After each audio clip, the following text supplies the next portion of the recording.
Welcome to the Modern Day Cottage. Today, my daughter and I are taking you on a vlog style adventure as we go about our morning routine. Join us as we add a special touch to our laundry, collect eggs from our heritage chickens, and enjoy a delicious breakfast. We hope this glimpse into our simple, cozy cottage lifestyle inspires you to enjoy the little things. Come along with us and explore the hidden beauty of everyday life in our cozy cottage. Today we're going to start by making a Einkorn Dutch baby pancake. We are going to freshly mill up some whole wheat einkorn berries and some whole wheat hard white wheat berries using our mock mill. We absolutely love this mill and it has been a gem to have in our cozy cottage kitchen. The trick to the Dutch baby pancakes is to use everything at room temperature. That is the major tip that helps give a huge rise onto your Dutch baby pancake.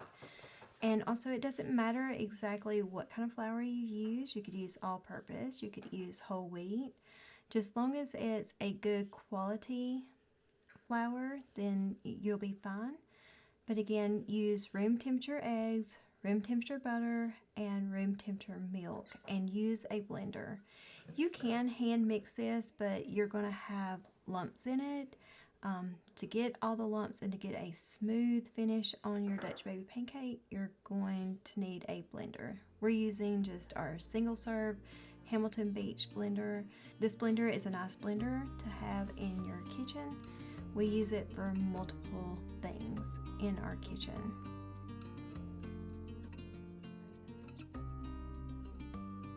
These Dutch baby pancakes are an excellent recipe to use up eggs if you have fresh yard eggs.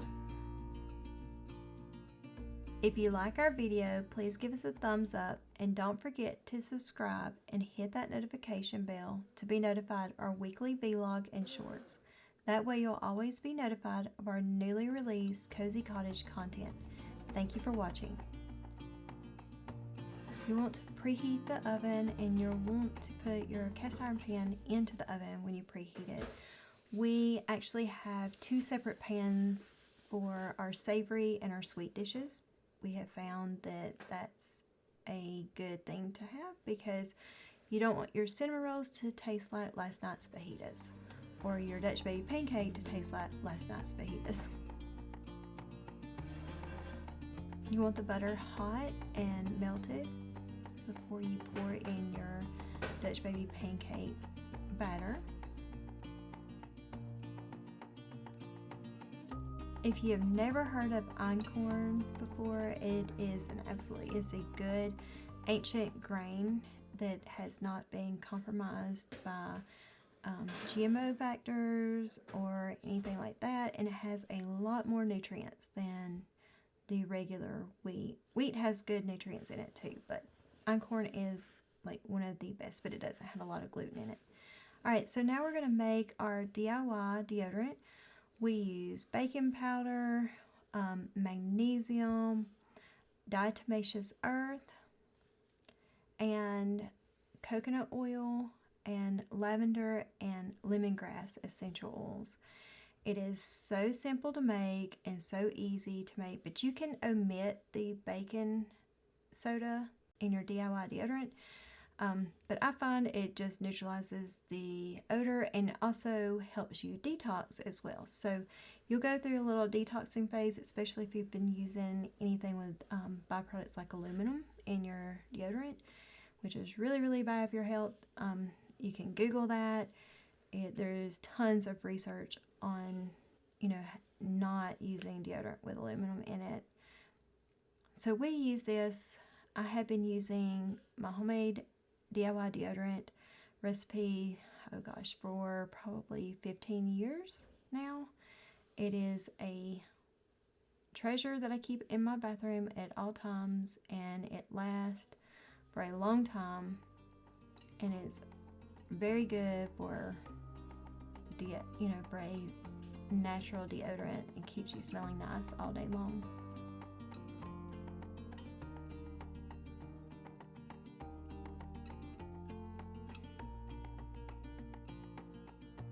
You want to make sure that you use a bowl that you use just for your DIY body products, and spoons and stuff for your DIY body products. Even though this is all natural and using essential oils, you still don't want cross-contamination going on in your kitchen. Just be mindful of that when you start making DIY body products. We have these labels. You can find them on our blog at themoderndaycottage.com. You can sign up for our free printable VIP page where it has multiple DIY labels, and we add to them monthly to our blog. So you'll find more and more new free printables there on themoderndaycottage.com. And you'll get a password so you can enter into that VIP page as well when you sign up.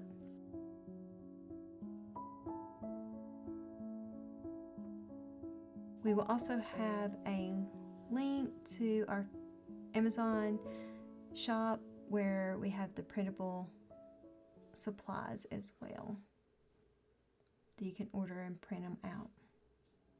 Oh, and we'll also have cut files if you have a silhouette or a Cricut as well. Please be aware that we have affiliate links in our description box below. If you click on one of these links and make a purchase, we may receive a small commission at no additional cost to you. We only recommend products and services that will provide value to our viewers. Thank you for supporting us by using our affiliate links.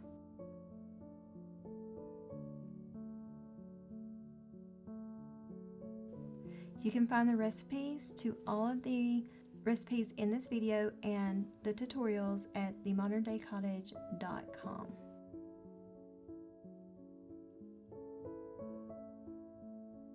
Ruby Ann is going to make a strawberry compote, and you can use frozen strawberries or fresh strawberries, and sugar and freshly squeezed lemon juice and some vanilla extract and a pinch or two of salt. It's so easy to make, just a compote to go on top of your pancakes or biscuits for the morning, or for a brunch, afternoon tea or brunch or poetry, tea time. We homeschool, so that is something that we enjoy doing, is having tea time, read aloud tea time. She's using an immersion blender, and we'll also put that into the Amazon storefront shop this recipe, as well as our kitchen essentials link in our Amazon affiliate storefront. You can cut this Dutch baby pancake in different portions and different shapes if you like. We do more of a pie shape slices. You could do squares if you have a larger family and to make it go further.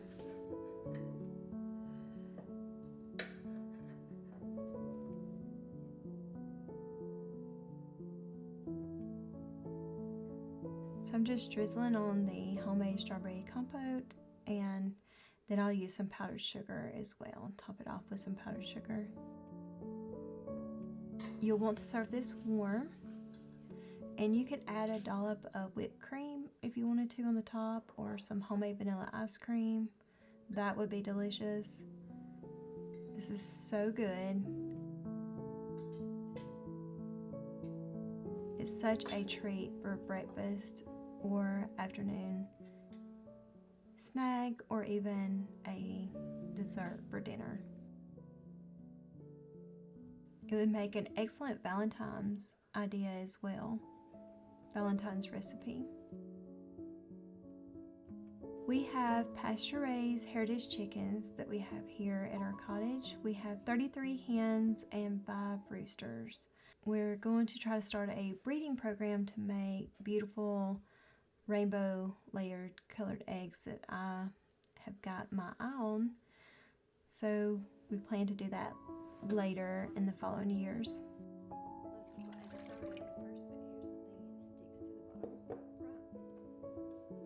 Alright, now we're going to make a rosemary sourdough bread.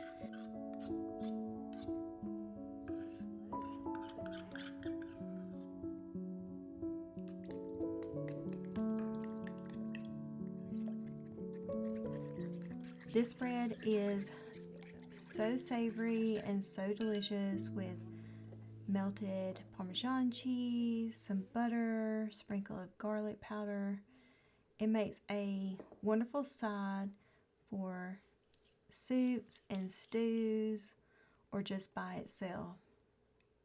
It is so fragrant and it's just so yummy. It is like the epitome of artisan bread. You can use fresh rosemary or you can use dried rosemary. We're using dried rosemary since it is wintertime and our rosemary plant did not make it this past year. The heat was so bad here in the south that it did not make it. So I had to get a new rosemary plant that's coming this year. So you want to mix everything up into a shaggy dough consistency, and then you're going to let it rest for 30 minutes. I'm using a pinch of cayenne pepper. You can omit this if you don't like that heat or that kick to it, especially if you have little kids. They may not like that at all. So you may want to just omit that. And I'm using all-purpose flour. And what we use here in the cottage kitchen is King Arthur unbleached all-purpose flour. We are not affiliate of King Arthur at this time, but we do use that, and I use my freshly ground up wheat berries as well.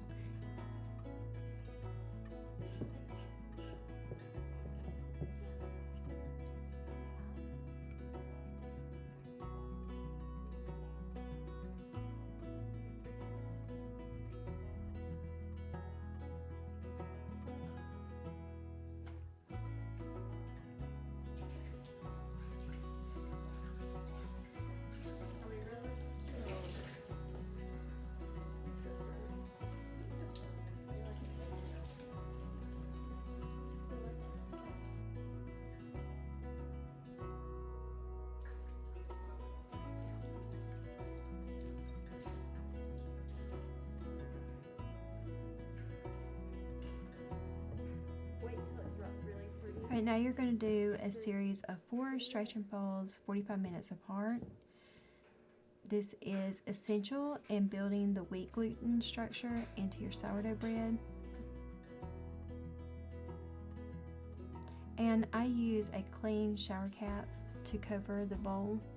I find that really helps, and then I put the cloth over on top of it just so nothing gets set on it and we're aware that it's in there.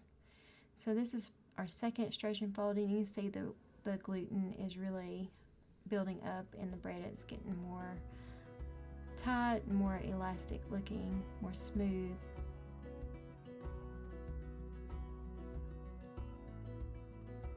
We're using a raw cast iron Dutch oven, and this is an insert to an Instapot. This will keep the bottom of your bread from being hard and thick and burnt. So it keeps the soft crust on the bottom instead of that thick, hard crust on the bottom. That is a tip that I have learned and used, and it works very, very well. I'm using ground up rice flour that I ground up in my mock meal. I just took long white rice and I ground it up in the mock meal on the finest setting, and I use it to put on the bottom. I'm just dusting it with all-purpose flour on the top, so when I make the score, it makes a pretty design. So I'm using a bread lane, and I'm going to score a heart. I'm just freehanding a heart onto the top. And once again, this would be a great Valentine's recipe as well.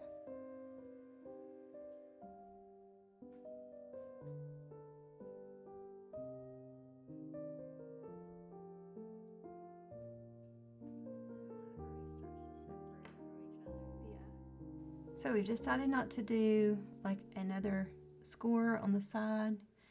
We just kept it just with with just the heart, and it turned out really well. You'll see later on in the video after I cook it. And I'm rescoring to just go a little bit deeper.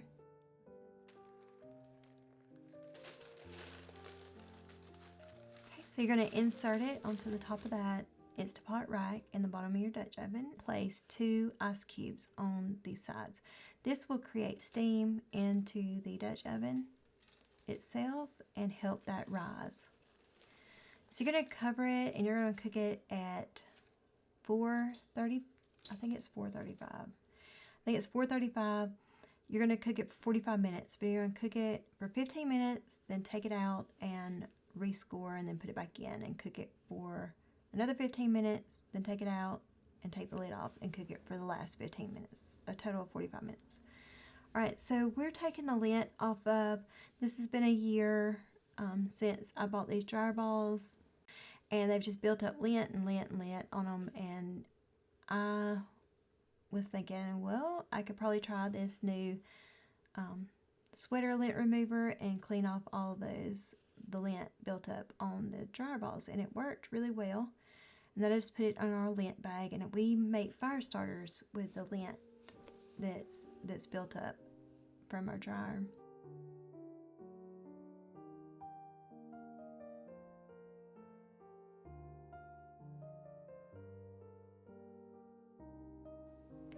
And I'm going to refresh them with lavender essential oils.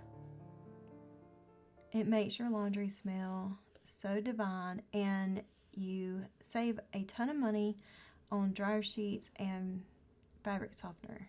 It's a very good eco-friendly thing to do for the environment and for yourself. Alright, so now we're taking out the sourdough bread. It's cooked for a total of 45 minutes, and we're going to let it cool for an hour on the cooling rack.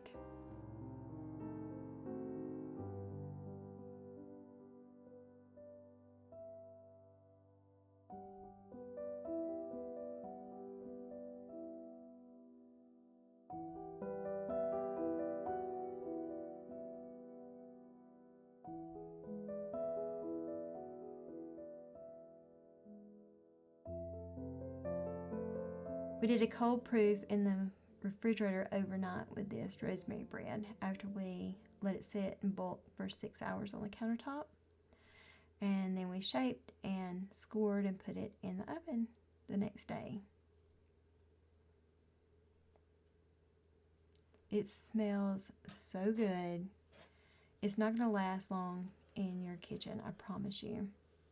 So crunchy, yet soft. The texture is phenomenal in this recipe. So here's another tip I will give you.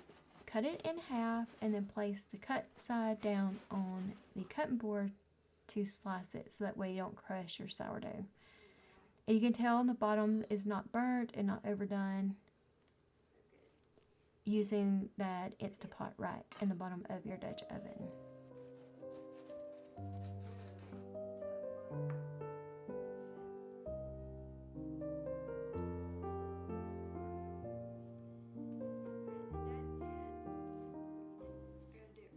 So place it cut side down.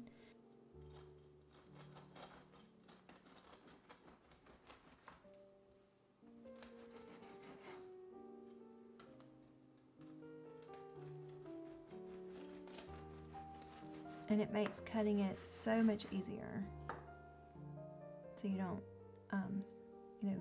collapse the bread trying to cut it.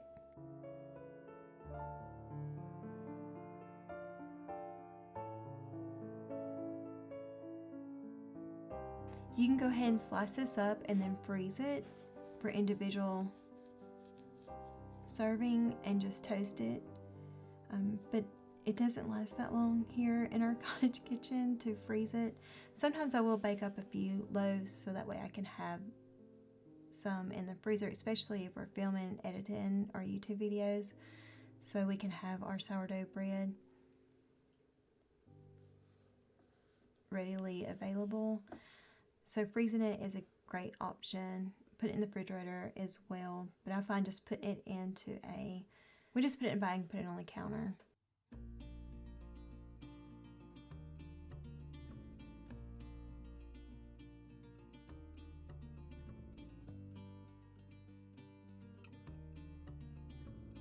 It is so good just with salted butter on the top.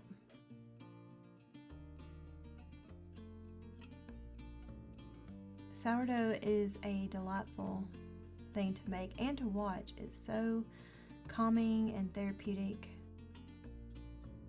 Thank you for watching today with us here at the Modern Day Cottage. As always, we will share homemade recipes, cottage living, and a cozy home. We'll see you in the next video.